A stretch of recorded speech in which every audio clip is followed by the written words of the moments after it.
তোমার জীবনে 80 বছরের মাঝে 50 বছর অতিক্রম করে লইছে, 60 বছর অতিক্রম করে লইছে, আর কয়দিন বাঁচবা? আসারাই 80 বছর বেশি দিন, 80 বছর উপরে মানুষ বাঁচে খুবই কম। 80 বছরের ভিতরে মানুষ মারা যায়। 80 বছরের মাঝে তোমার 30 বছর আর সময় আছে, বা 20 বছর বা 10 বছর বা 5 বছর বাঁচতে পারে, বা হালকা তো মানুষ মারা যাইতে পারে, কোনো গ্যারান্টি আছে? মানুষের মৌত হায়াত মৌত বলা যায় না। বাবার আরে তোমরা আবার বাবার মতো বাবা, তোমরা আমার চাচার মতো চাচা।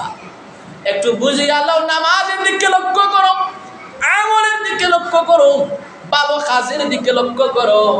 যদি আমল করতে পারো, ভালো কাজ করতে পারো, আমার আল্লাহ দুনিয়াতেও তোমার শান্তি লাগাইয়া দিবা, কবরও শান্তি দিবা, আখিরাতে আমার আল্লাহ পাক আরশে আজিমের ছায়ার তলে জায়গা দিবা। সুবহানাল্লাহ। আরে যুবক ভাইরা, তোমরা তো আমল নাই, আসেনি, নামাজ নাই, রমজান মাসে রোজা নাই, মানুষের সাথে ভালো ব্যবহার নাই, জবানটা খারাপ করে রাখিলে ঈশ্বরে বাবারা। এখনো সময় আছে, বুঝিয়া লো। তোমার মতো কত যুবক হসপিটালের সিটে পড়ে আছে, তোমার মতো কত যুবক রাস্তার মাঝে পইরা মারা যায়, গাড়ির তলে পইরা মারা যায়, পানিতে ডুবিয়া মারা যায়। তুমি কোন দিন মারা যাইবে একটু চিন্তা করো, একটু চিন্তা করো, খবরটার একটু ভয় করো, মৃত্যুকে একটু স্মরণ করো, আমার আল্লাহর একটু ভয় করো। আমার আল্লাহর যদি ভয় করে নিতে পারো, আমার আল্লাহর যদি ভয় করিয়া মারা যাইতে পারো, আমার আল্লাহ কুরআনে ওয়াদা দিছেন, ওয়ালিমান খাফা মাকাম রাব্বিহি জান্নাতান।